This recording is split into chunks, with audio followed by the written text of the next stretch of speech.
एक छोटे से गांव में सुनील और रमेश नाम के दो पक्के दोस्त रहते थे। दोनों बचपन से साथ थे। खेत में काम करना हो या गांव में घूमना, दोनों हमेशा साथ दिखाई देते थे। गांव वाले भी उनकी दोस्ती की मिसाल देते थे। लेकिन एक रात गांव में अचानक एक ऐसी घटना हुई जिसने उनकी जिंदगी हमेशा के लिए बदल दी।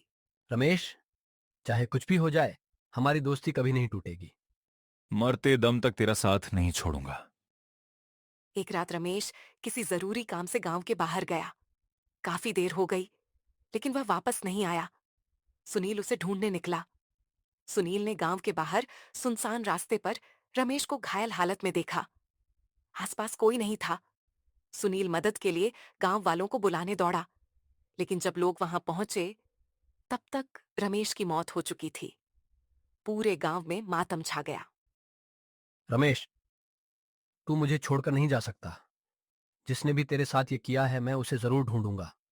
रमेश की मौत के कुछ दिनों बाद गांव में अजीब घटनाएं शुरू हो गईं।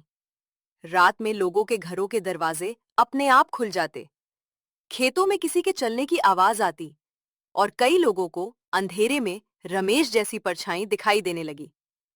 एक रात सुनील के घर के बाहर किसी ने आवाज लगाई। सुनील ने दरवाजा खोला तो सामने उसका दोस्त रमेश खड़ा था। रमेश, तू तू जिंदा है? मैं जिंदा नहीं हूं सुनील, मुझे मारा गया था। उस रात के बाद रमेश की आत्मा रोज सुनील के साथ दिखाई देने लगी, लेकिन वो सिर्फ सुनील के पास नहीं आती थी। कभी किसी किसान के खेत में डरावनी आवाज सुनाई देती, तो कभी गांव वालों के घरों में सामान अपने आप गिरने लगता। गांव वाले डर कर परेशान हो गए। सुनील ने उस रात रमेश की आत्मा का पीछा किया।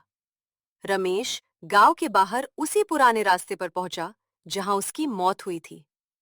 वहां जमीन के पास एक पुराना कपड़ा पड़ा था। सुनील ने उसे उठाया तो उसमें एक ऐसी चीज मिली जिससे पूरा राज खुल गया। वह कपड़ा गांव के एक आदमी कालू का था।